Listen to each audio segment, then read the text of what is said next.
নিরীহ মুসল্লিদের যারা পিটিয়েছে প্রত্যেকের আমরা শাস্তি দাবি করছি। আপনি আর মোদি তো সমান, সেও নৌকার সাপোর্টার, আপনিও নৌকার সাপোর্টার। ইয়াজিদ যেমন গালি হয়ে গেছে এই পৃথিবীতে, আমার মনে হয় যে জালেম পালিয়েছে, ওর নামও এই পৃথিবীতে একটা গালি হয়ে যাবে ইনশাআল্লাহ। কারণ কত মানুষের চোখের পানি হা শব্দ লেগে আছে। জেলখানার বিভিন্ন তালা থেকে রাতের গভীরে যখন তাহাজ্জুদ পড়তে উঠতাম, এই যে বিডিআর ছাড়া আপনাদের এই কুড়িগ্রাম, লালমনিরহাট, পঞ্চগড় এ সমস্ত জায়গার বহু বিডিআর এখনো জেল খাটতেছে বিনা কারণে, কিচ্ছু জানি না। একজন মুরব্বীকে দেখতে পেয়েছিলাম, বলছে হামজা ভাই আমার আর 1 মাস পরেই চাকরি শেষ হয়ে যেত, অথচ আজ 13-14 বছর আমি জেলে আছি, কিচ্ছু জানি না, আল্লাহর কসম। রাতের গভীরে যখন নামাজে দাঁড়িয়ে দেখতাম এই লোকটা আহ শব্দ করে, এমন একটা আবেগ নিয়ে শব্দ বলতো, এটা আরো সে চলে গেছে। শুধু এই বিডিআরদের চোখের পানি না, 13টা অপরাধ করেছেন এই 15.5 বছরে, যেটা মাপ পাওয়ার মতো না। সব চাইতে জঘন্য অপরাধে আয়না ঘর বানানো, এর চাইতে জঘন্য অপরাধে পৃথিবীতে আর নেই। তা জীবিত মানুষকে এভাবে মানুষ কষ্ট দিতে পারে? আমার মনে হয় দেশের 18 কোটি মানুষ যদি আপনাকে মাফ করে দেয়, ব্যারিস্টার আরমানের বউ জীবনও মাফ করবে না। ইয়াজিদ এই শব্দটা কি খারাপ? অনেক সুন্দর নাম, কিন্তু সে জালেম হওয়ার কারণে তার নামটাকে আল্লাহ গালি বানিয়ে দিয়েছে। এই কুড়িগ্রামে কোনো হিন্দুকে যদি বলেন ভাই ছেলে হয়েছে 5,000 টাকা দেব, ইয়াজিদ রাখেন, কি নাম, অথচ নামটা কি খারাপ বলেন? এর মতো এত সুন্দর নাম যদি গালি হয়ে যায় জুলুম করার কারণে, আপনার নাম যতই সুন্দরী হোক, আপনার নামটাও গালি হবে 1 আর 2। আবু সেহেলের যে বাড়ি আপনারা দেখতে পান কাবা শরীফের পাশে, এর চাইতে দামি জায়গা কি আর আছে দুনিয়ায়? কাবার পাশে শুধু জালেমের বসবাস ছিল ওই জায়গায়, ওখান থেকে দুর্বিসন্ধি করত নবীর বিরুদ্ধে, ইসলামের বিরুদ্ধে, সাহাবীদের বিরুদ্ধে। এ কারণে আবু জেহেলের বাড়ি এখন ইন্টারন্যাশনাল পায়খানা। কথা বলেন না কেন? আজ বাংলাদেশ সহ বিশ্বে যারা জালেম আবু জেহেলের মতো, কারণ এই জালেমদের বসবাসের জায়গাগুলো অভিশপ্ত, আল্লাহর গজবের জায়গা এগুলো। যারা এখানে হজ করতে গেছে, যে হাজী সাহেব, একটা জায়গা আছে মুজদালিফার রাতে যেখান থেকে মানুষ পার হয়, কিছু জায়গা একটু দৌড়ানো লাগে, কারণ এটা গজবের জায়গা। আবু জেহেলের বাড়ি থেকে যেহেতু দুর্বিসন্ধি হতো নবীর বিরুদ্ধে, ইসলামের বিরুদ্ধে, আল্লাহর বিরুদ্ধে, এই জন্য আল্লাহ এমন শাস্তি দিয়েছে কিয়ামত পর্যন্ত এটা ইন্টারন্যাশনাল পায়খানা। এ বাংলাদেশেও সেই ঘরে বসে বসে যে যত নম্বর হোক, 32, 34, 35 নাম্বার, এই জায়গাগুলোতে যারা এদেশের ইসলাম নিয়ে, আলেমদেরকে নিয়ে দুর্বিসন্ধি করতেন, এই বাড়িটাও আমরা ইন্টারন্যাশনাল পায়খানা দেখতে চাচ্ছি। সারা বিশ্বের মানুষ আসবে যেন ওই জায়গায় কাজ করে শান্তি পায়, মানুষ যেন বোঝে যে এখানেও এক আবু জেহেল ছিল। আবু জেহেল নয় তো কি? অনেকে মনে করে উনি হজ করেছে হাজী সাহেব। আরে ভাই, হজ করেছে বাংলাদেশ থেকে যে, আর আবু জেহেল কাবা শরীফের সভাপতি ছিল। সুতরাং আপনারা কি কে বলবেন আমি জানি না, আমার দাবি এইটাই, এবং বহু আলেম এই মতই দিয়েছে যে এই যে বিভিন্ন নম্বরওয়ালা বাড়ি যেগুলো 32, 33, 34, 35, 36 নাম্বারওয়ালা বাড়ি নেই, যত নাম্বার বাড়ি আছে, জালেমদের আস্তানা যেগুলো, যেগুলো ইসলামের দুর্বিসন্ধি করত বসে বসে আলেমদের বিরুদ্ধে, এই জায়গাগুলো সব জাদুঘর বানান না আবু জেহেলের মতো টয়লেট বানান? আমি কাবা শরীফ ঘোরাচ্ছিলাম উপর দিয়ে, জায়গা পাইনি নিচ দিয়ে, হঠাৎ শেষ করে 7 পাক মারার পরে আমার অবস্থা খারাপ। আমি ওই আবু জেহেলের যে বাড়ির পাশে, আমি জানতাম না যে ওটা ওর বাড়ি, ওখানে যেয়ে দেখছি আমার পেটে ব্যথা করছে। এক পুলিশকে ডাক দিয়ে বললাম, ভাই এতক্ষণ তো আমি ভালোই ছিলাম, এখন আমার পেটে ব্যথা করছে। পুলিশ আমারে বলছে, ইয়া হাজি ওর হজ্জা আয়না বিলাদুকা। হাজি দেশ কোথায়? যে তুমি বাংলাদেশ। আমি বাংলাদেশ থেকে এসেছি। আমারে বলছে আপনি জানেন না এটা কোন জায়গা? না তো। আবু জাহেলের বাড়ি। আপনি এখনো পায়খানা না করে দাঁড়িয়েছেন, তাড়াতাড়ি যান। আমি কাজ করে দেখি আমার পেটের ব্যথা ভালো হয়ে গেছে। আমার মনে হয় এদেশেও যাদের পেটে ব্যথা উঠবে, এই জালেমদের এই সমস্ত আস্তানাতে গিয়ে টয়লেট করলে পেটের ব্যথা ভালো হয়ে যাবে। কারণ জায়গাগুলো সব গজবের জায়গা। এদেশে তো দেখতে পেয়েছি আগস্টের 5 তারিখের পর থেকে আলেমদের যত আস্তানা ছিল জালেমদের, এই দেশে প্রায় জালেমের আস্তানায় ভাঙা শেষ। এই এলাকায় মনে হয় এখনো শুরু হয়নি। আমার কুষ্টিয়ায় যে 2টা ছিল, ইট খুলে নিয়ে চলে গেছে, এমনকি টয়লেটের প্যান তাও খুলে নিয়ে চলে গেছে। ওইটাও রাখবো না। জালেমদের প্রতি আল্লাহরও রাগ, আর আল্লাহর বান্দাদের তো রাগ আছে। সুতরাং সে লোকটার লাখ লজ্জা নেই। কোন লজ্জায় আপনি আসলেন সেই গোপালী থেকে আবার এই নামাজ পড়াতে ঢাকার বুকে? পিটিয়ে মেরে ফেলিনি মানুষ, তাই তো ভালো। আজ 15 জনের উপরে আহত। যে অবস্থার সৃষ্টি হয়েছে, 24 ঘন্টা সময় দিয়েছে সে আলেমরা যে ওকে গ্রেপ্তার করে ডিম দেওয়া হোক, কোনো অসুবিধা নেই। আমার রিমান্ডে 10 দিন নিয়ে ডিম দেয়নি, আমারে দেখিয়েছিল যে এই যে আমরা এইটা দেই। আমাকে শুধু দেখিয়েছেন আর ওসা করেছে। আজকে আমরা সরাসরি ওরে ডিম দিতে চাচ্ছি। রাজি আছেন?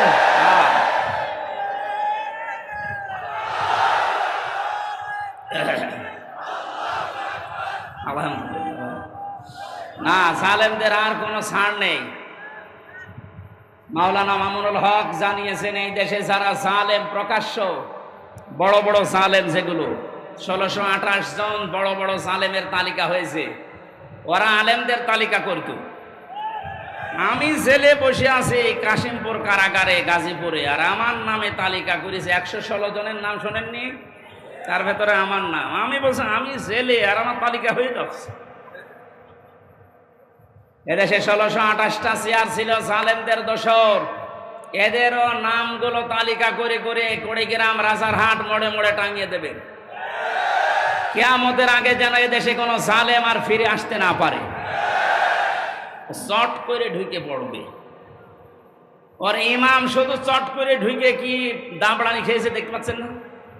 আপনি আসেন, আপনাকে দিয়ে অনেকে ডুগডুগি বাজাবে, বিশেষ করে রংপুরের আবু সাইদের মা। আমি কয়েকদিন আগে গিয়েছিলাম, ওর বাবা বলছে আমার এই ছেলেটা ছোটবেলা থেকেই প্রতিবাদী। আমার বাবা আমার এই ছেলেটাকে যা করেছে, যারাই করেছে, এর সাথে যারাই জড়িত, আমরা সবার বিচার আল্লাহর কাছে দিয়েছি। যেহেতু বিচার আল্লাহর কাছে আছে, আপনি এ সাহস জীবনও করবেন না যে চট করে চলে আসবো। আপনাকে কিন্তু এরকম আবু সাইদের মা, আবু সাইদের বাবা বহু বসে আছে বিভিন্ন জিনিস বানানোর জন্য। আমি বানিয়ে বলছি না, বাস্তব এটা। 1000-এর উপরে মানুষ জীবন দিয়েছে 5 তারিখের আগে। আমার কুষ্টিয়ায় 16 জন, আমার সামনে 14 জন মারা গেছে এক জায়গায়। যে সমস্ত পুলিশ অফিসারদের কথা মতো নিম্নের যে পুলিশ কনস্টেবল যারা অফিসার যারা এই কাজ করেছিলেন তওবা করবেন। আর যারা এই বড় বড় এই গুরু ঠাকুরগুলো, এদের কোনো মাফ নেই। আজকে একটা ধরেছে আর্মি মশিউ। এই শয়তানকে যদি জেলখানার ভেতরে এই বিএনপি আর জামাতের লোকজন পায়, ওরে মনে হয় পিটিয়ে মেরে ফেলে। কারণ আমি তো দেখেছি ওর উপর রাগ কি মানুষের, একেবারে বান্টু একটা মানুষ। ও বলে নাকি যে বিএনপি জামাতের লোক না মানলে আমার শরীরে জোশ আসে না। এবার নেন, আর্মির হাতে পড়িস, পিটিয়ে সোজা করে ফেলবে। এই জন্য সাধারণ পুলিশ কনস্টেবল যারা, এই মানুষগুলো হুকুমের আসলে দাস ছিল, এদের কিছু করারও ছিল না। তারপরেও এরা আরো নিরপেক্ষ থাকতে বাধ্য। যে মানুষগুলো হুকুম দিয়েছে, এই যে বেনজির, কিসের বেনজির? ওর কোনো নজির নেই। এই লোকটা সহ এখন যারা জেলখানায় আছে, পুলিশের সাবেক আইজি, এর আগের আইজি, এরপরে কিছু মানুষকে ওএসডি করেছে। আর যারা ধরা পড়তেছে, আর ওই যে হাউং আঙ্কেল আছে, হাউং আঙ্কেল,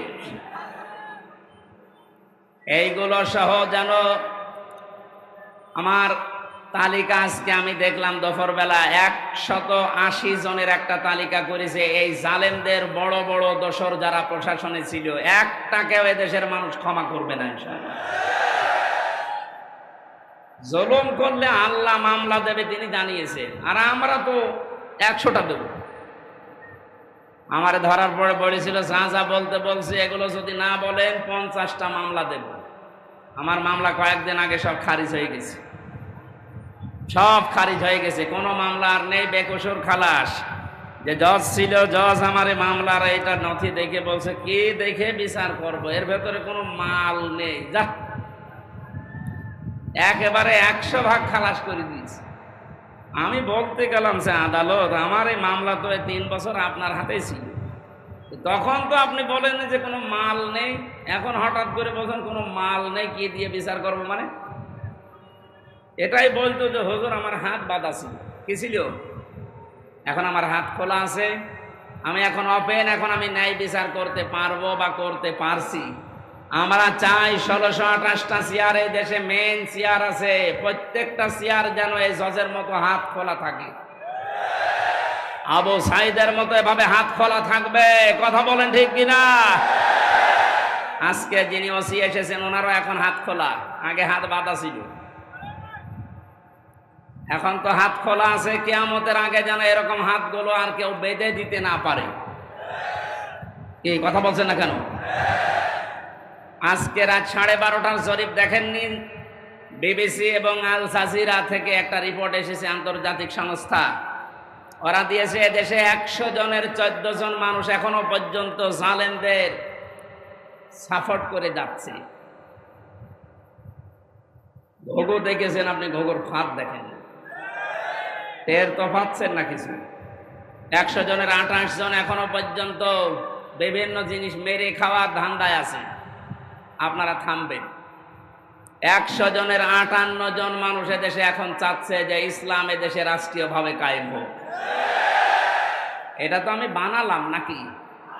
আপনি আল জাজিরা নিয়ে আসেন, রাত 12:30টায় রিপোর্ট বের হয়েছিল। আমার কালকে ছিল ফরিদপুর, তার আগের দিন চট্টগ্রাম। এই আসার সময় গাড়িতে দেখতে দেখতে আসছিলাম ইন্টারনেট থেকে, আন্তর্জাতিক খবরগুলো কি আসে দেখি। বাংলাদেশ দিয়ে একটা রিপোর্ট তারা বের করছে। এখন দেশের অবস্থা এই, 58 জন মানুষ চাচ্ছে এদেশে ইসলাম কায়েম হোক, ইসলামের হাতে দেশটা যাক।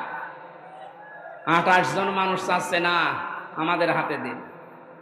আর 14 জন মানুষ এখনো পর্যন্ত জালেমদের দোসর এবং তাদের সাফাই গেয়ে যাচ্ছে। সাফাই যে গাচ্ছে দেখতে পাচ্ছেন না, মাঝে মাঝে video call, audio call open করে দেয়। আপা ঘাবড়াবেন না, আপনি ঘাবড়ালে আমরা নরম হয়ে যায়, তোরে নরম বানানো হবে। এ জেলার 2 জনকে কিভাবে পিটিয়েছে দেখতে পাচ্ছেন না? আমার কুষ্টিয়ার একজনকে এভাবে পিটানোর পরে তার ছেলে দিয়েছে আমার বাবাকে ওরা কুকুরের মতো পিটিয়েছে। কি সুন্দর স্ট্যাটাস দেখিছে যে আমার বাবাকে ওরা কুকুরের মতো পিটিয়েছে। এখন নিচে বলবেন সুবহানাল্লাহ না আলহামদুলিল্লাহ। জালেমদের প্রতি কারো মায়া নেই, আল্লাহরও মায়া নেই, রাসূলের মায়া নেই, কারণ এরা সবার শত্রু। জালেমরা তার নিজেরও শত্রু, জালেমরা তার নিজেদেরও শত্রু। কিয়ামতে জালেমরা তার এই আঙ্গুল পর্যন্ত কামড়াতে থাকবে, চিবিয়ে খেয়ে ফেলবে। সূরা ফুরকানের ভেতরে আছে। এই জন্যে জুলুম যারা করেছেন আপনার দুনিয়া শেষ, আখেরাত তো শেষ আগে। আমরা এই ময়দানে এসেছি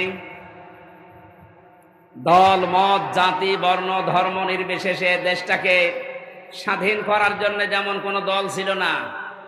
বাংলাদেশ জামাতে ইসলামের কেন্দ্রীয় আমির ডাক্তার শফিকুর রহমান কয়েকদিন আগে ঘোষণা দিয়েছেন এদেশ স্বাধীন করার জন্য যারা জীবন দিয়ে গেল, এখনো 2700 মানুষ হাসপাতালে বেঁধে কাতরাচ্ছে। এরা কোনো দলের মানুষ না, এরা এই দেশের সম্পদ। এরা কি কোনো দলের মানুষ? সবগুলো দেশের সম্পদ। এরা জাতির শ্রেষ্ঠ সন্তান। যদি মুক্তিযোদ্ধা বলতে হয় এদেরকে বলা যায়। ভুয়া মুক্তিযোদ্ধা যেগুলো আছে আমার মনে হয় এগুলোর ভাতা বন্ধ করে দিয়ে ওই ভাতা এখন এই 2700 মানুষকে দেওয়া দরকার। কিছু না করেই তুমি আন্দাজে। আল্লাহ আমাদেরকে আজকে সূরা আহজাব থেকে কিছু কথা তাফসীর আকারে শোনার তৌফিক যেন সামনে দেন। যাদেরকে নিয়ে আসলেন কষ্ট করে যারা বসে আছে বলেন আলহামদুলিল্লাহ, বলেন জোরে আলহামদুলিল্লাহ। দরুদ আর সালাম পড়ছি আমাদের নবী মানবতার মহান শিক্ষক মুহাম্মদুর রাসূলুল্লাহ সাল্লাল্লাহু আলাইহি ওয়াসাল্লামের প্রতি। রবিউল আউয়াল মাস, এটা আমি আলোচনা করতে চেয়েছিলাম সূরা আরাফ থেকে, দেখলাম না, এটা রবিউল আউয়াল মাস চলছে, কিছু কথা বলা দরকার এই মাস সম্পর্কে। যে বিশ্বনবী মুহাম্মদুর রাসূলুল্লাহকে আল্লাহ এই মাসে পাঠিয়েছিলেন। যেহেতু বাংলাদেশ, ভারত, পাকিস্তান এই সমস্ত দেশে কিছু ভেজাল আছে, নবীর জন্মের পক্ষে কিছু মানুষ আনন্দ করতে আছে, আর কিছু মানুষ নবীর সিরাত সুরাত তার আদর্শ নিয়ে আনন্দে আছে। আমরা দুইটাই চাই, কারণ একটা মানুষের জীবনী লিখতে হলে জন্ম ছাড়া লেখা যাবে? বলেন বলেন। নবীজির জন্ম যেই দিন থেকে, ওই দিন থেকে আমরা আরম্ভ করব। মুহাম্মদুর রাসূলুল্লাহকে আল্লাহ যখন এই পৃথিবীতে পাঠিয়েছিলেন, এই খুব খেয়াল করে শুনবেন, আমি গতানুগতিক কথা বলছি না। আল্লাহর নবীকে যেদিন এই পৃথিবীতে আল্লাহ পাঠান, মিলাদ বলা হয়। এই যে ঈদে মিলাদুন নবী অনেকে অনুষ্ঠান পালন করে। ঈদ মানে আনন্দ, মিলাদুন নবী মানে নবীর জন্মের আনন্দ। নবীর জন্মের কি, যারা এই এলাকায় মনে হয় এগুলো কম আছে, চট্টগ্রাম সিলেটে বেশি, যারা এগুলো করছেন একটা তথ্য বলছি এবার। এই পৃথিবীতে দুইজন মানুষ নবীজির আপন চাচা ছিল, তারা আবু লাহাব আর আবু তালেব। দুইজন আপন চাচা না? এই দুইজন নবীর মিলাদে জন্মে খুশি ছিল, খুব আনন্দ করেছিল তারা। এত খুশি নিজের বাদিকে পর্যন্ত আজাদ করে দিয়েছে। আপনি পারবেন এরকম? আপনি শুধু খেচুড়ি আর জিলাপির ভক্ত, আর তারা নিজের বাড়ির কাজের মহিলাকে বলেছে, যা তোরে আমি কেনা আজাদ করে দিলাম। অথচ দুইজন চাচা জাহান্নামী, এটা কোরআন দ্বারা হাদিস দ্বারা প্রমাণিত। কথা বলে না কেন? আবু লাহাব যে জাহান্নামে গেছে, এর জন্য আবার কোনো প্রমাণ লাগবে নাকি? আল্লাহ পাক বলেন সায়াসলা নারান যাতা লাহাব, ওকে জাহান্নামে আল্লাহ দিয়েছেন এই আয়াতটার প্রমাণ। আর একজন চাচার নাম বললাম আবু তালেব। এই লোকটা মারা যাওয়ার দিন নবীজি তার মাথার কাছে গিয়ে বলেছিলেন, ইয়া আম্মি আবি তালিব, আল্লা ইলাহা ইল্লাল্লাহ হাজ্জুল লাকা ইনদাল্লাহি ইয়াউমাল কিয়ামাহ, রাহুল বুখারী। হে চাচা, জোরে বললে হয়তো মানুষ শুনে আপনাকে খারাপ বলতে পারে, জোরে বলা লাগবে না। তাহলে আমার কানের কাছে মুখটা নিয়ে আস্তে করে বলেন, লা ইলাহা ইল্লাল্লাহ। মুহাম্মদুর রাসূলুল্লাহর ঘোষণা দেওয়া লাগবে না, ওটা আমি নিজেই নিয়ে নিলাম। শুধু আল্লাহর একাত্মবাদের ঘোষণা দেন, আমি গ্যারান্টি দিলাম কিয়ামতের দিন ঝগড়া করে আপনাকে আমি আল্লাহর দরবারে জান্নাতে দিয়ে দেব। তো পড়ে নাই, কালেমাটা পড়ে নাই। আশপাশের যারা নেতা ছিল, আবু সুফিয়ান, আবু লাহাব, ডাক দিয়েছিল, নেতা পড়বা, সারা জীবন বাপ দাদার ধর্ম মানলে এখন ভাতিজারে নতুন ধর্ম গ্রহণ করে কলঙ্কিত হবা। তোমাকে মানুষ কাপুরুষ বলবে, ভীরু বলবে, তোমাকে লজ্জা দেবে, তোমার নামে বদনাম বের হবে। আবু তালেব ওই দিন বলেছিল, ভাতিজা মুহাম্মদ, তোমাকে আমি ভালোবাসি, কিন্তু তোমার এই কালেমাটা পড়তে পারলাম না, তুমি আমারে মাফ করে দিও। মাফ করার মালিক কি নবীজি? বলেন বলেন। নবীজি মন খারাপ করেছিলেন, এই জন্য আল্লাহ সূরা আহজাবের, সূরা কাসাসের 56 নম্বর আয়াত তার জন্য নাজিল করে বলেছিলেন, কেন আপনি মন খারাপ করেন? হেদায়েত আপনার হাতে দেয়, নিজে দিয়ে দেবেন, এটা আমি আল্লাহ নিজের হাতে রেখেছি। আমি ভালো জানি যে কারে দেওয়া যায়। এই লোকটার তো মন নেই, আপনাকে ভালোবাসে ঠিক আছে, আপনার জন্মে লোকটা এত বেশি খুশি হয়েছিল আমি দেখেছি, কিন্তু আপনার আদর্শ পেয়ে লোকটা খুশি না। এরপরেও নবীজি তার মায়া মহাব্বত, তার যে কষ্ট, সারা জীবন তার পেছনে শ্রম দিয়েছে, এই জন্য নবী নিজে তার কবরের পাশে দাঁড়িয়ে দোয়া করেছিলেন, হে আল্লাহ, তুমি আমার চাচা আবু তালেবকে মাফ করে দাও। সঙ্গে সঙ্গে জিবরাইল এসেছেন সূরা তাওবার 113 নম্বর আয়াত নিয়ে, হে নবী, কার জন্য হাত তুলেছেন? হাত নামান। মা কানা লিন-নাবিয়্যি ওয়াল্লাযীনা আমানু আন ইস্তাগফিরু লিল মুশরিকিন ওয়ালাউ কানু উলি কুরবা মিন বা'দি মা তাবায়্যানা লাহুম আন্নাহুম আসহাবুল জাহিম। আল্লাহ পাক বলেন, কোন নবীর জন্য, কোন ইমানদারের জন্য এটা জায়েজ না, শোভনীয় না, উচিত না এই পৃথিবীতে কোন মুশরিকের জন্য সে আল্লাহর কাছে ক্ষমা চাবে। আল্লাহ বাদে অন্য কেউ আল্লাহর মতো কাজ পারে, এই কথা যারা বলে, বিশ্বাস করে, তারা মুশরিক। এটা আবার দলিল দেওয়া লাগবে? আমি আবার বলছি, এই এদিকে তাকান। আল্লাহ যেটা পারে ওইটা অন্য কেউ পারে, এই কথা বিশ্বাস করার নাম শিরিক। আর শিরিক যে করে সে মুশরিক। এ পর্যন্ত মানেন তো? এক কথা বলেন না কেন? আল্লাহ যেটা পারে ওটা অন্য কেউ পারে, এই বিশ্বাস করার নাম শিরিক। আর শিরিক যে করে সে মুশরিক। আরো জোরে বলেন। যে লোকটা নামাজ পড়ানোর জন্য সে গোপালগঞ্জ থেকে এসেছে, এ লোকটার নামে আলেম হতে পারে, আল্লামা লেখা থাকতে পারে, লোকটার কার্যকলাপ এবং যাদেরকে সাপোর্ট করেছে এই লোকটা মুশরিক।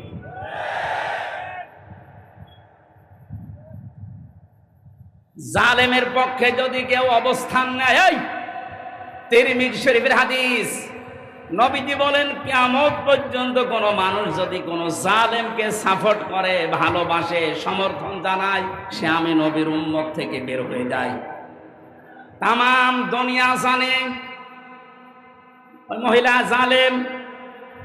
এক কথা বলেন না কেন?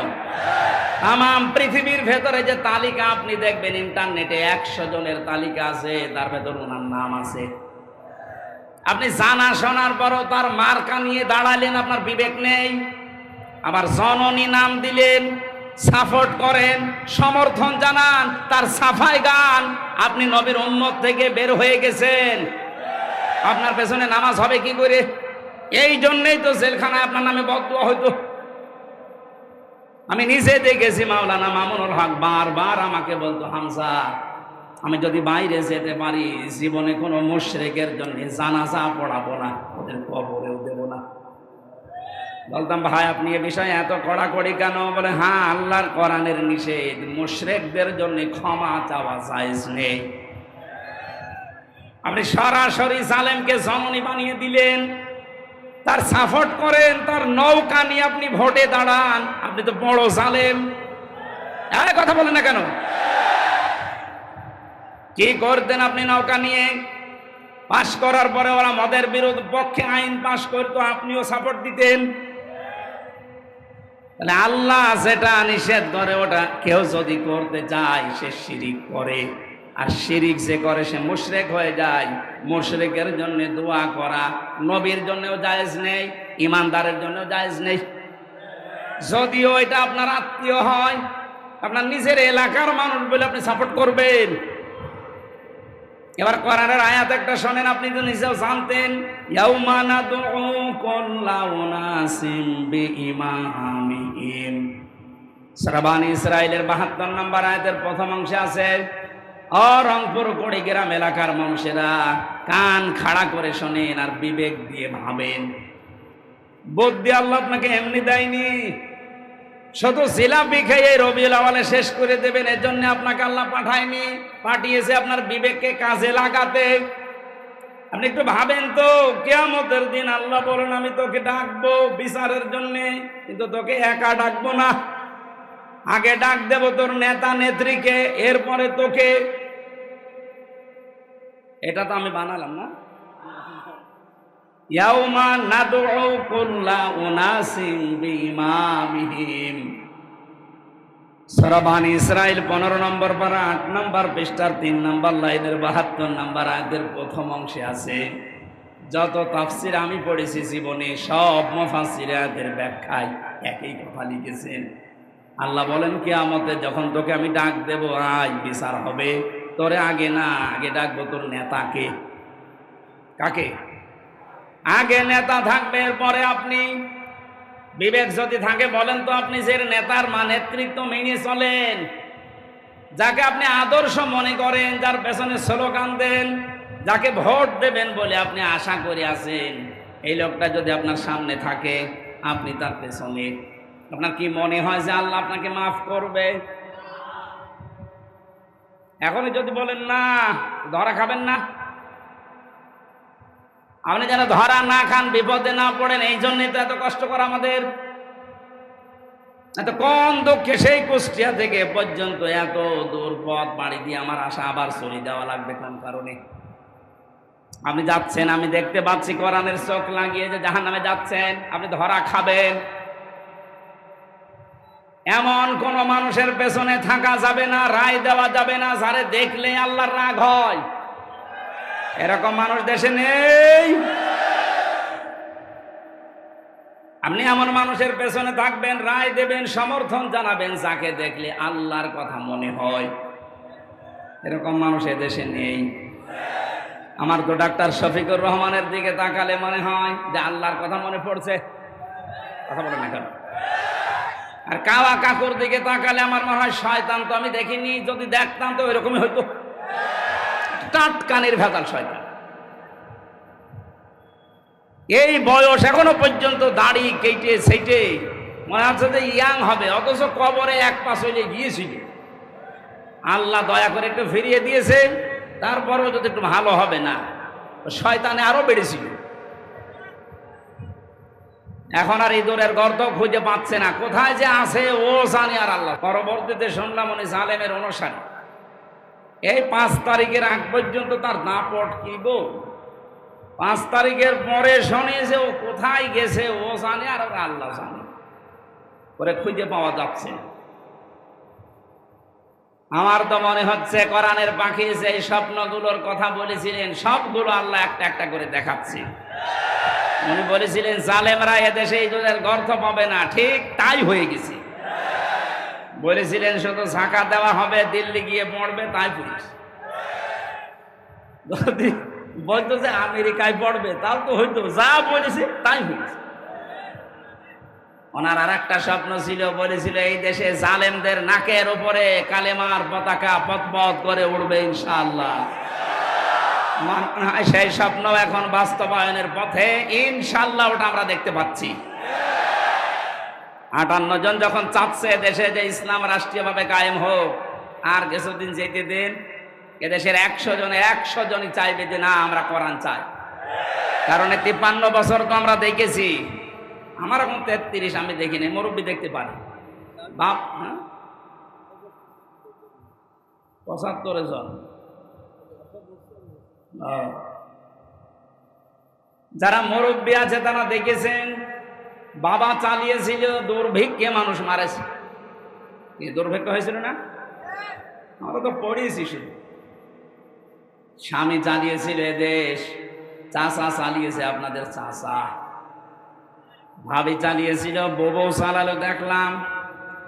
এখন শুধু বাকি আছে আল্লাহর এই কোরআন দিয়ে দেশটা চললে কেমন দেখা যায়, এটা আমরা দেখতে চাই না। আমার জীবনের সবচাইতে বড় আশা এটা।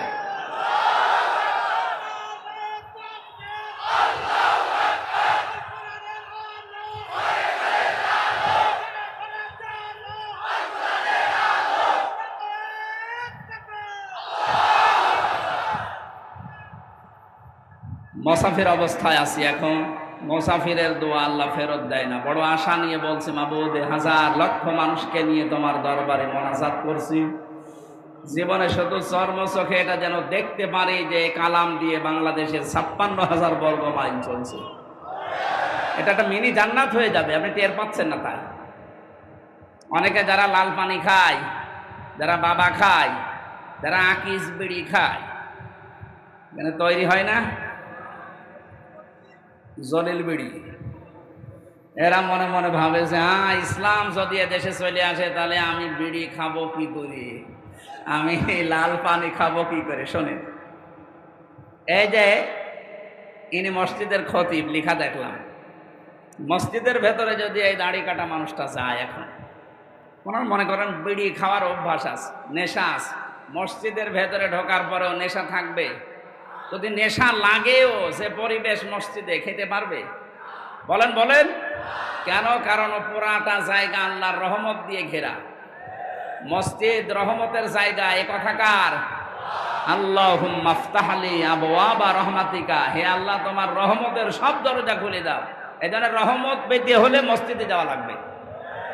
কোথায় যাওয়া লাগবে?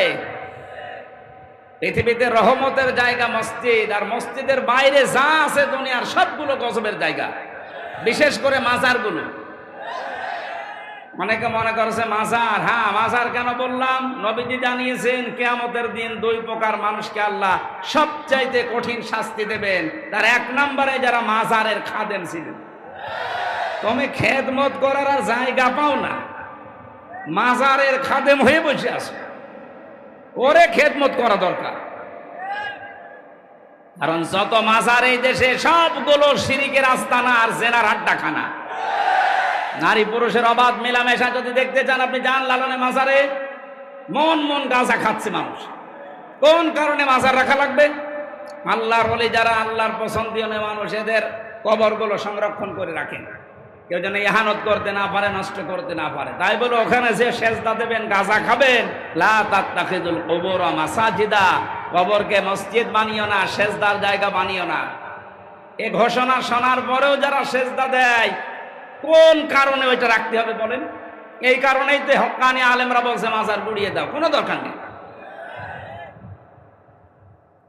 এগুলো থেকে যে ব্যবসার টাকা আসতেছে, আজকে আমি আকিজ গ্রুপে ছিলাম ঢাকাতে।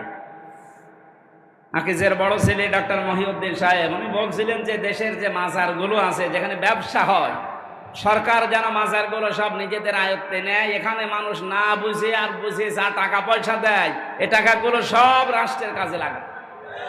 বহু টাকা কালেকশন হয়। আপনি কি মনে করছেন আটরশির মাজারে যান, কোটি কোটি টাকা মাসের পরে মাসে উপায় হচ্ছে। এগুলোর দায়িত্ব যদি সরকার হাতে নেয়, এই দায়িত্বের টাকাগুলো সব রাষ্ট্রের কাজে লাগান। মানুষ বুঝে দিক আর না বুঝে দিক, টাকা তো রাষ্ট্রের কাজে লাগছে, শয়তানরা আর পাবে না। বড় বড় দাড়ি, গোপ, মোষ, উপর নিচে সব সমান করে, মনে হচ্ছে কি হয়ে গেছে। গ্রামবাসী, আমি যে তথ্য কথা বলছিলাম, বিশ্বনবীর দুইটা চাচাকে দেখলাম, নবীর দোয়া আল্লাহ ফেরত দিয়েছেন, চাচা মুশরিক, অথচ এই চাচা সবচাইতে বেশি খুশি হয়েছিল নবীর মিলাদে, জন্মে। কথা বলেন না কেন? আজ বাংলাদেশ, ভারত আর পাকিস্তান, এই তিনটা দেশে আমি দেখলাম। বাকি বহু দেশে আমার ছোট্ট জীবনে আল্লাহ আমাকে নিয়েছে। কয়েকদিন আগেও মালয়েশিয়া, সিঙ্গাপুর, থাইল্যান্ড, ইন্দোনেশিয়া সহ বহুগুলো দেশ ঘুরে এসেছি। কোনো দেশে এগুলো আমি পাইনি। খালি এই বাংলাদেশে, ভারতে আর পাকিস্তানে এই ব্যবসা চলছে। মানুষ ঈদে মিলাদুন নবীর নাম নিয়ে যা করছেন, আপনি যদি শুধু নবীর মিলাদ নিয়ে খুশি হয়ে বলেন যে আর কিছু লাগবে না, আপনি জাহান্নামে যাবেন আবু লাহাবের মতো আর আবু তালেবের মতো। আরো দুইজন চাচার কথা আমরা জানি, হযরত আব্বাস, হযরত হামজা, দুইজন চাচা, তারাও নবীর জন্মে খুশি ছিলেন, তারাও নবীর মিলাদে খুশি হয়েছিলেন জন্মে, কিন্তু তারা সব চাইতে বেশি খুশি ছিলেন নবীর আদর্শে। এই জন্য হযরতে হামজা নিজের জীবন দিয়েছেন, নবীর আদর্শ ছাড়েননি। কথা বলেন ঠিক কিনা? হযরতে আব্বাস, তার কথার দিকে তাকান, মানজা কত আমাল ঈমান মানে রাদিয়া বিল্লাহি রাব্বা ওয়া বিইসলামি দীনা ওয়া বিমুহাম্মাদির রাসূলিল্লাহ সাল্লাল্লাহু আলাইহি ওয়াসাল্লাম নাবিয়্যা ওয়া রাসূলা। রাহ মুসলিম। নবীর আপন চাচা হযরতে আব্বাস নিজেই বর্ণনা করেন, কেউ যদি ইমানের স্বাদ পেতে চান তাহলে আল্লাহকে রব পেয়ে খুশি থাকেন, ইসলামকে জীবন ব্যবস্থা পেয়ে খুশি থাকেন, আর মুহাম্মদুর রাসূলুল্লাহকে আদর্শ নেতা পেয়ে খুশি থাকেন। এই তিনটা বিষয় যদি আপনার ভেতরে পাওয়া যায়, আপনি ইমানের স্বাদ পাবেন। জোরে বলেন সুবহানাল্লাহ। হযরত আব্বাস এটা পেয়েছিলেন, এই জন্যই তো হাদিস বললেন। উনি যদি না পেতেন, এ কথা বলতেন, বোঝা যাচ্ছে হযরতে হামজা, হযরতে আব্বাস এ দুইজন শুধু নবীর মিলাদে জন্মে খুশি না, নবীর আদর্শেও তারা খুশি। এখানে দুইজনই জান্নাতি। ধরে বলেন সুবহানাল্লাহ। নবীদের জন্ম থেকে আমরা শুরু করছি। বিশ্ব নবী মুহাম্মদুর রাসূলুল্লাহর 1 থেকে শুরু করে 40 বছর পর্যন্ত পুরা আরব জাহানে তাকে মানুষ ডাক দিত মুহাম্মদ ইবনে আব্দুল্লাহ, আব্দুল্লাহর বেটা মুহাম্মদ। এ পর্যন্ত ঠিক আছে না? 40 বছরের আগে কেউ কি তাকে রাসূলুল্লাহ বলেছে? না। যদিও তিনি সেই জীবনে তৈরি হওয়ার পর থেকে যখন আল্লাহ তাকে বানিয়েছে, এ দুনিয়া তৈরি হওয়ার আগে তার নূর বানানো, ওই সময় থেকে তিনি রাসূল। কিন্তু ঘোষণা হয়েছে 40 বছর বয়সে। এই জন্য 1 থেকে 40 বছর পর্যন্ত আপনি যদি তাকে না মানেন, আপনি জাহান্নামে যাবেন না। কিন্তু 40 থেকে 63 এই 23 বছরের 1 সেকেন্ডও যদি কেউ অস্বীকার করে, সে জাহান্নামী। এটা তো আমি বানিয়ে বলছি না। সূরা আহজাবের 21 নম্বর আয়াত তার প্রমাণ। লাকাদ কানা লাকুম ফি রাসূলিল্লাহি উসওয়াতুন হাসানা। এই যে ফি রাসূলিল্লাহি, রাসূলুল্লাহর জীবনের ভেতরে তোমাদের জন্য মহত্তম আদর্শ আমি আল্লাহ লুকিয়ে রেখেছি। অনেকে বলতে পারতেন না মুহাম্মদ ইবনে আব্দুল্লাহর জীবনী বলেছেন? কি বলেছেন? রাসূলুল্লাহ। আর আমরা সারা পৃথিবীর মানুষ জানি উনি রাসূল হয়েছিলেন এই দুনিয়ার ঘোষণা অনুযায়ী 40 বছর বয়সে। কথা বলেন না কেন? 40 বছরের আগে পুরা আরব জাহানে তাকে ডাক দিত মানুষ আল আমিন, আস-সাদিক বা মুহাম্মদ ইবনে আব্দুল্লাহ। কিন্তু 40 বছরে তিনি যখন কোরআনে কারীম পেয়েছেন, তখন আর মুহাম্মদ ইবনে আব্দুল্লাহ শুধু না, তখন হয়ে গেছেন তিনি রাসূলুল্লাহ। এই কথা বলা লাগবে। আল্লাহ কি বললেন এই আয়াতে? তোমাদের জন্য মহত্তম আদর্শ লুকিয়ে রেখেছি আমি রাসূলুল্লাহর জীবনে। তার মানে 40 থেকে 63 এই 23 বছর রাসূলুল্লাহর জীবন পুরাটা আপনাকে মানাই লাগবে, মাস্ট বি। এর ভেতরে একটা সেকেন্ড আপনি ছাড় দিতে পারবেন না। যদি বলেন না এটা আমি মানি না, তাহলে আপনার ঈমান পরিপূর্ণ হয়নি। কথা বুঝতেছেন? রাসূলুল্লাহকে আদর্শ মানা লাগবে। যে উসওয়াতুন হাসানা, এ শব্দটা দুনিয়ায় কাউকে আল্লাহ দেয়নি। ইব্রাহিম নবীকে আল্লাহ উসওয়াতুন হাসানা তার চরিত্রের ব্যাপারে বলেছিলেন, সেটা আলাদা বিষয়ের আলোচনা।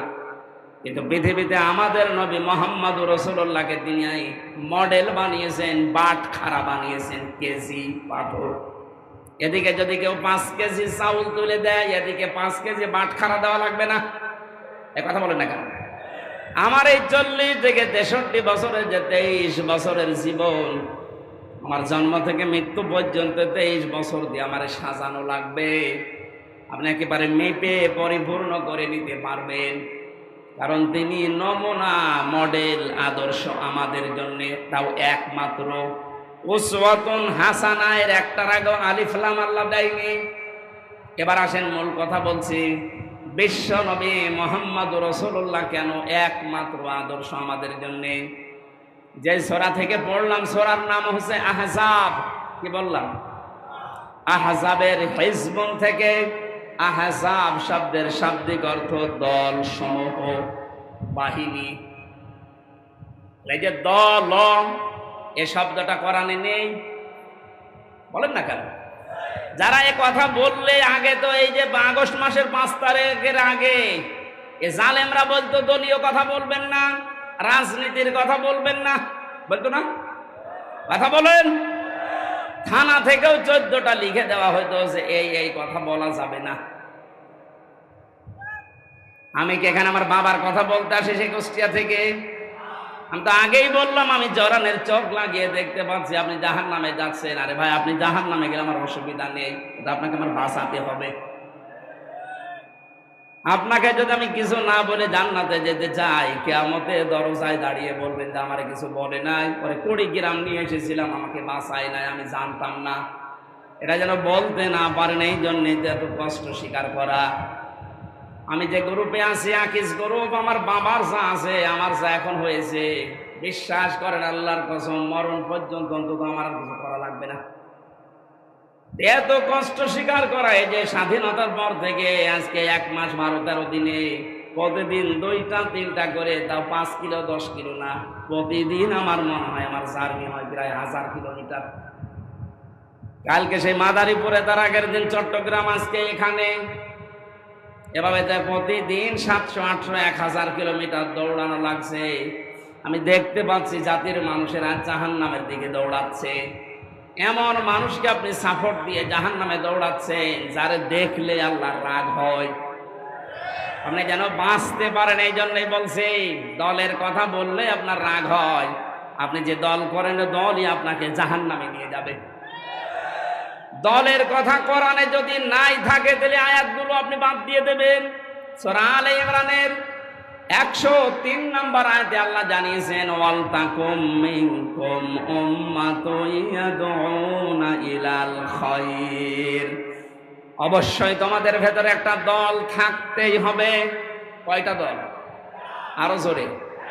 আল্লাহর দৃষ্টিতে যে দলের কথা আছে কোরআনে, এ দল করতে হলে 4টা জিনিস লাগে। আপনার কি রাগ হয়ে গেল? না, এই আয়াত বাদ দিয়ে দেবো। আমি যে নোট করেছি তাফসীর থেকে, কেউ যদি দল করতে চান, মিলান তো আপনার দলে এগুলো আছে কিনা, নাকি আপনার আবার রাগ হয়ে যাবে? হ্যাঁ, আমি তাফসীরে হাক্কানি থেকে লিখেছি। যদি বিশ্বাস না করেন, আমি পয়েন্টগুলো বলছি, বাড়িতে এসে মিলিয়ে দেখেন আপনার দলে 4টা শর্ত আছে কিনা। একটা দল যদি কেউ করতে চায়, কমপক্ষে একটা দলের ভেতরে 4টা জিনিস লাগে। প্রথমেই লাগে একজন নেতা। নেতা ছাড়া দল হবে?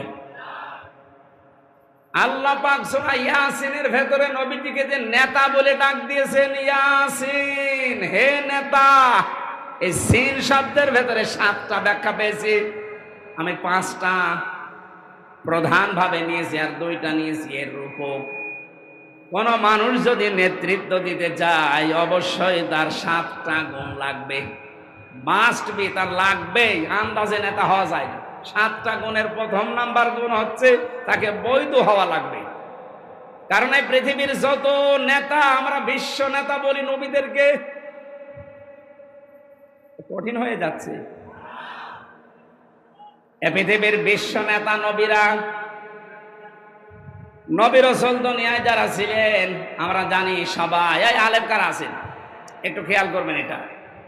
এই দুনিয়ায় যারা বিশ্ব নেতা বলে দাবি করি আমরা, যে এগুলো বিশ্ব নেতা, অধিকাংশর দিকে তাকান, তারা নবী ছিলেন। নবীরা নেতা ছিলেন না? ওয়াজআলনাহুম আইম্মাতান। আল্লাহ বলেন, আমি এই পৃথিবীতে নবীদেরকে নেতা বানিয়ে পাঠিয়েছি। ইয়াহদুনা বিল হক, তারা সত্য পথে মানুষদেরকে আহ্বান জানিয়েছেন।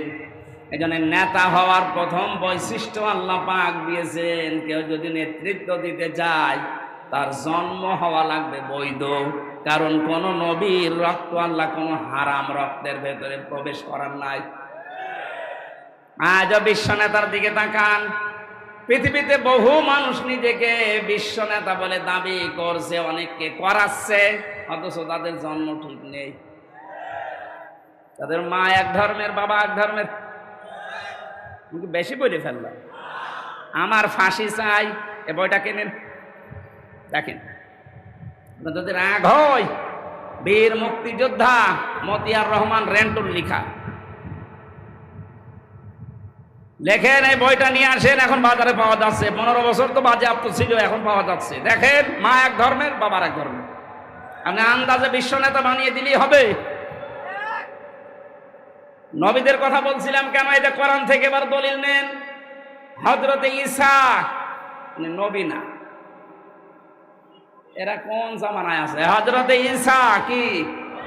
আরো জোরে বলেন। উনি যে নেতা ছিলেন, কোন সন্দেহ আছে? ওনার জন্মের পরেই জাতির লোকেরা ওনার অবৈধ বলেছিল। আল্লাহ পাক বলেন, ফাশারাতে ইলাইহি ক্বালু কাইফা নুকাল্লিমু মান কানা ফিল মাহদি সাবিয়্যা। হযরতে মরিয়ম ইশারা দিয়েছিলেন দোলনার দিকে, যে এই ছেলেটাকে জিজ্ঞাসা করো, নিজেই বলবে ও বৈধ না অবৈধ। জাতির লোকেরা বলেছে, ক্বালু কাইফা নুকাল্লিমু মান কানা ফিল মাহদি সাবিয়্যা, এতটুকু সিবিয়ান বাচ্চা কি করে দোলনা থেকে কথা বলবে? এ বলতে দেরি জাতির লোকের। হযরতে ঈসা দোলনা থেকে জবাব দিয়েছিলেন, ক্বালা ইন্নী আবদুল্লাহ, আমি অবৈধ সন্তান না, আমি আল্লাহর বান্দা। এতটুকু তিনি শেষ করেননি। হযরত ঈসা দোলনা থেকেই তিনি বললেন, আতানিয়াল কিতাবা ওয়া জাআলানি নাবিয়্যা, আল্লাহ পাক আমাকে সামনে কিতাব দেবেন এবং জামানার নবী করে আল্লাহ আমাকে পাঠিয়েছেন। ওয়া জাআলানি মুবারাকান আইনামা কুনতু ওয়া আওসানি বিস-সালাতি ওয়াজ-যাকাতি মা দুমতু হাইয়া। নেতৃত্ব যারা দেন, ও নেতারা কান খাড়া করে শোনেন।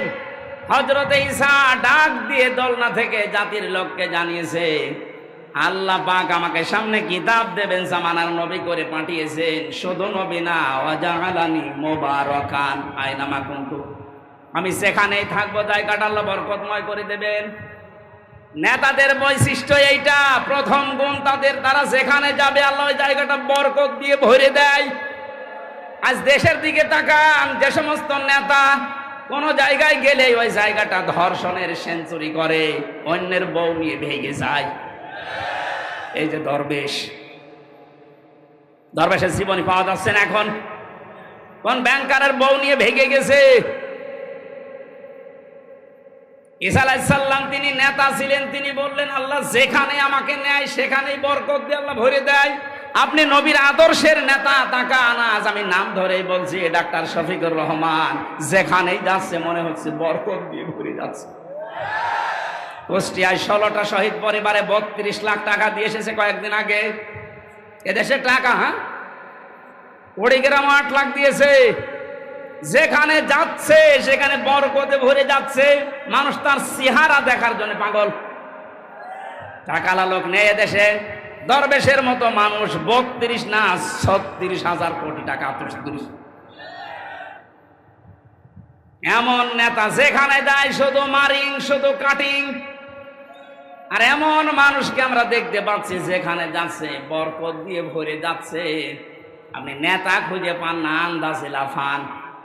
যেখানেই যাবে নেতা, তার কোয়ালিটি এটা, জায়গাটা আল্লাহ নিজে বরকত দিয়ে ভরে দেবেন। নেতারা কি বলেন, ওয়াউসানি বিস-সালাতি ওয়াজ-যাকাতি, আল্লাহ আমাকে আদেশ দিয়েছেন আমি যেন নামাজ পড়ি, আমি যেন যাকাত দেই। কি নেতা নামাজ পড়ে না? এরকম নেতা নেই।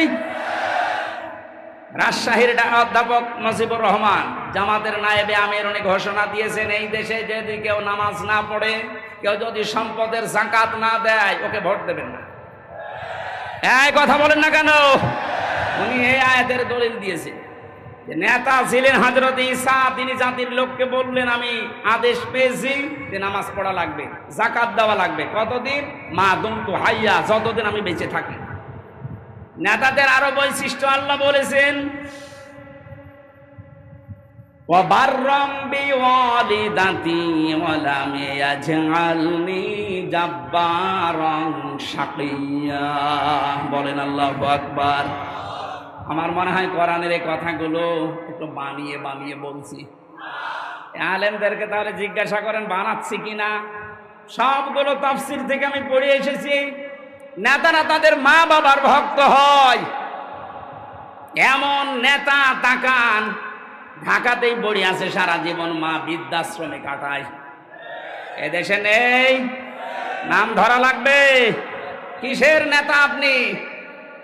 নেতৃত্ব দেওয়ার জন্য 4-7টা কোয়ালিটি লাগে। তার 1 নম্বরে নেতারা হবে বৈধ সন্তান এবং বৈধভাবে নেতৃত্ব দেবে। এই 15.5 বছর যারা নেতৃত্ব দিয়েছে অধিকাংশগুলোই অবৈধ। এই জন্য আমরা সময় দিতে চাচ্ছি, যারা দায়িত্বে আছেন একটা সম্মানজনক সময় নিয়ে এমন একটা সংস্কার করে দেন তাড়াতাড়ি, যেন দিনের ভোট রাতে না হয়। কথা বলে না কেন? তাড়াহুড়া করে যদি তাদেরকে নামিয়ে বলি না ভোট দিয়ে দেন, কি হবে? ওই দিনের ভোট রাতে হয়ে যাবে। কারণ যারা আছে এখনো পর্যন্ত জালেম বসে আছে চেয়ারে। কথা বলে না কেন? 100 জনের 65 জন জালেমকে বদলি করা হয়েছে। এখনো পর্যন্ত 35টা জালেম চেয়ারে আছে, এদেরকেও আমরা সময় দিচ্ছি, তাড়াতাড়ি নামিয়ে দিন। কোন জালেম যেন চেয়ারে না থাকে, কারণ এগুলো ক্যান্সার, এগুলো থাকলে আবার দিনের ভোট রাতে করে ফেলবে। এক লোক বিয়ে করে বাসর ঘরে বউ রেখেছে, দাদি শাশুড়ি যে বলছে, ওই নাতির বউ আমি কিন্তু পতি চাই। ঠিক আছে, আমার সময় দেবেন? শাশুড়ি এসে বলছে, বৌমা আমার নাতি চাই। মা আপনি সময় দেবেন না, কেবল আমি আসলাম, আপনার ছেলের সাথে এখন আমার দেখাও হই। ননদ আর দেবর এসে বলছে, ভাবি কি করবা আমরা জানি না, আমাদের কিন্তু হাফিজা চাই। ঠিক আছে। স্বামী এবার বাসর ঘরে এসে বলছে, বউ আমার কিন্তু বেবি চাই। বাবার মুখ খুলে বলছে, তো বংশ কি সব পাগল, এখন আমার কিছুই হইল না, 10 মাস 10 দিন যাবে, সংসার হবে, এরপরে তো কারো বেবি, কারো নাতি, কারো ভাতিজা, নাকি আমি ফেলাক্সি লোড করে সব নিয়ে আসবো? দায়িত্ব যাদের দিয়েছি অন্তত 10 মাস 10 দিন সময় তো দেবেন, কেবল 1.5 মাস। সংস্কার আরম্ভ হয়েছে, জালেমরা থাকবে না ইনশাল্লাহ, একটা জালেমও থাকবে না, সবগুলোকে চেয়ার থেকে নামিয়ে এখানে নতুন মানুষকে ফেস করা লাগবে।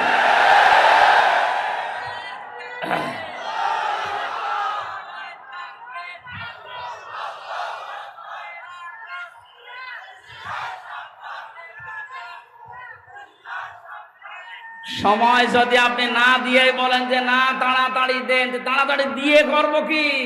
বাচ্চাকে আমি নিয়ে আসবো ফ্লাক্সি লোড করে বাইরে থেকে, আমার সংসার করা লাগবে না? সংসার হবে 10 মাস 10 দিন যাবে, এরপরে কারো নাতি, কারো ছেলে, কারো ভাতিজা সব পাওয়া যাবে। কথা বলেন ঠিক কিনা? সুতরাং এই সময় উল্টা পাল্টা না করে আমরা যারা দায়িত্বে আছেন আপনাদের সম্মানজনক সময় দিচ্ছি, সংস্কার করেন। বৈষম্য বিরোধী ছাত্র আন্দোলন 9 দফার ভেতরে এটা একটা দাবি যে আমরা সংস্কার চাই।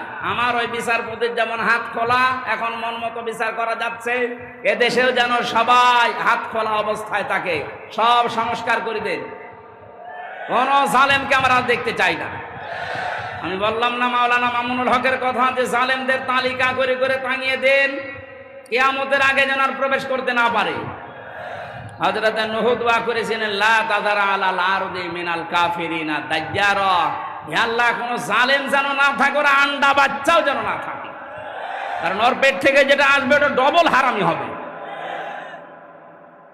আমরা আশা করছি যারা আছেন খুব তাড়াতাড়ি করে, সকাল আসতে আসতে যেন শুনি যে 35% এখনো বাকি আছে জালেমরা, এদের কারণেই তো আজকে বাইতুল মোকাররমে মারামারি হয়েছে। কোন জালেম যদি না থাকে দেশটা ইনশাল্লাহ শান্ত হয়ে যাবে। আমি নেতৃত্বের কথা বলছিলাম কেন? দল করতে হলে একজন নেতা লাগে, নেতার ভেতরে গুণ থাকা লাগে কয়টা? জোর করেছিল বৈধভাবে না, সব অবৈধভাবে। 2 নম্বরে দল করতে হলে লাগে সংগঠন, সে সংগঠনের নাম আল্লাহ কোরআনে দিয়েছেন, ওয়ালতাকুম মিনকুম উম্মাতুন, জাতি হওয়া লাগবে, উম্মত হওয়া লাগবে কোরআন কেন্দ্রিক। এখানে 4টা কর্মসূচি আছে, যেই দলের ভেতরে 4টা থাকবে তারা ভালো কাজে আদেশ দেবে, অন্যায় দেখলেই তারা প্রতিবাদ করবে। আপনি দেখেন এই দেশে হাজার হাজার দল আছে, ভালো কাজে আদেশ দেওয়া, অন্যায় দেখলেই প্রতিবাদ করা কাদের ভেতরে?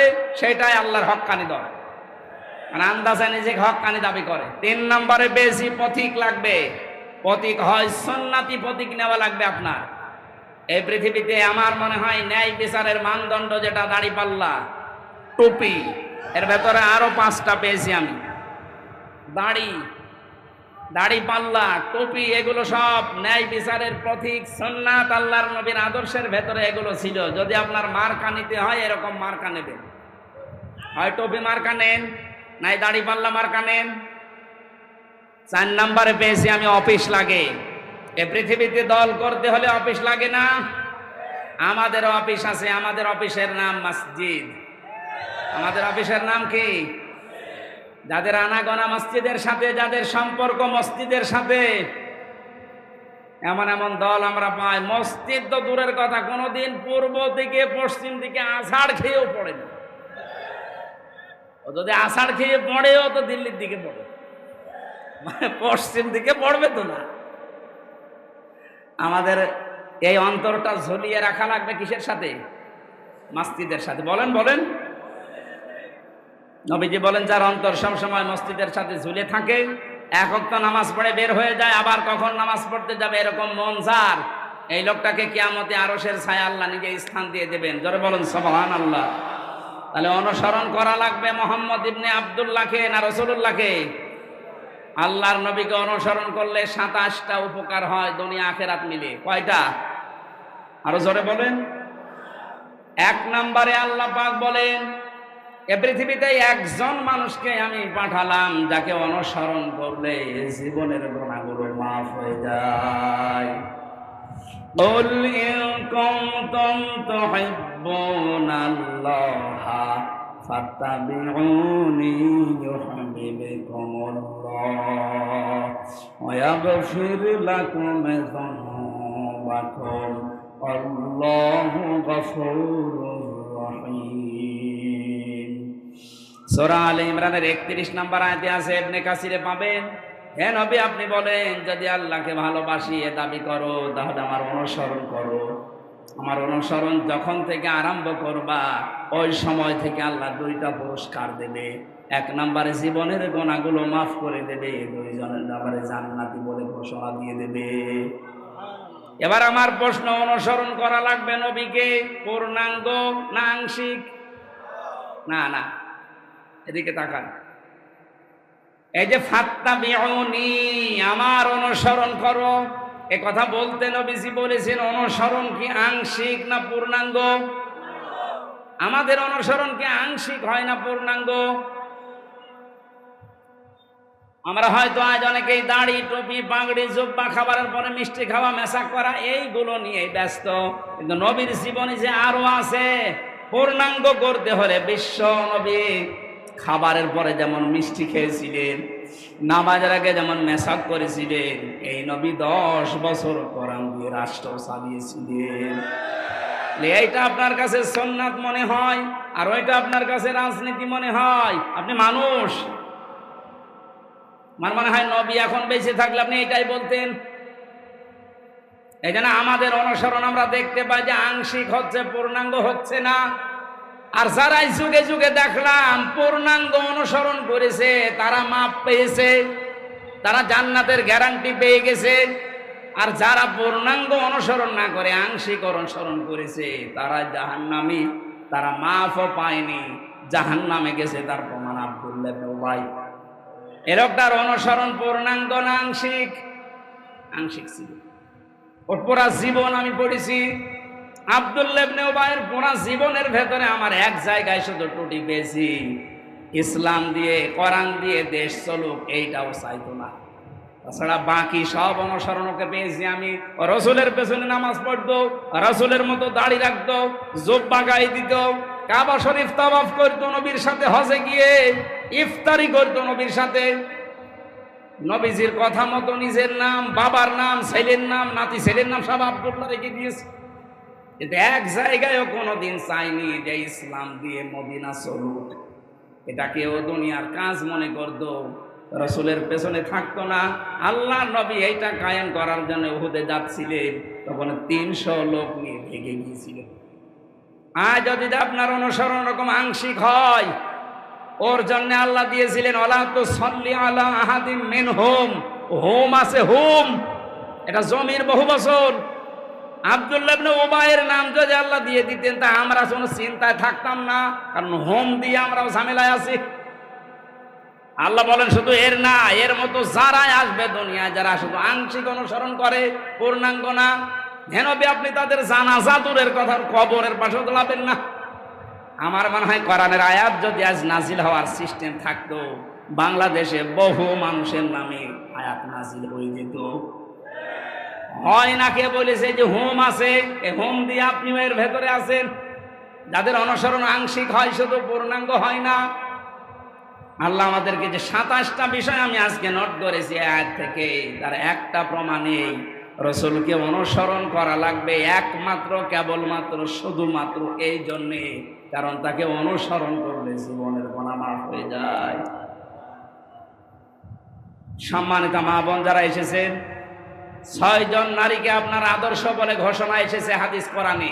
তার 1 নম্বরে হযরতে খাদিজাতুল কুবরা রাদিয়াল্লাহু তাআলা আনহা। তাকে আল্লাহ সালাম দিয়েছিলেন যে কারণগুলোতে, তার অন্যতম কারণ তিনি স্বামীকে সাহায্য করতেন।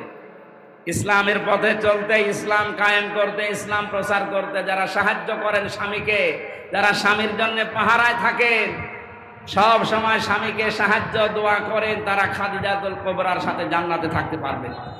আল্লাহ আমাদের মা বোনদেরকে খাদিজার মতো জীবন অনুসরণ করার তৌফিক দিন। আমরা যতটুকু বলেছি এতটুকুর উপরে আমল করার তৌফিক কামনা করে শেষ করছি। আল্লাহুম্মা আমিন। লা ইলাহা ইল্লা আনতা সুবহানাকা ইন্নী কুনতু মিনাজ জালিমিন। আল্লাহ, প্রচন্ড এই গরমের ভেতরে তাকাও তোমার বান্দা বান্দিগুলো, এত গরমের ভেতরেও বাড়িতে না থেকে কোরআনের মাহফিলে এসে আল্লাহ ঘন্টার পরে ঘন্টা তারা সময় দিয়েছে, বোঝার চেষ্টা চালিয়েছে। আমিও চেষ্টা চালালাম, যতটুকুই বুঝেছি জীবনে আমল করার তৌফিক দাও।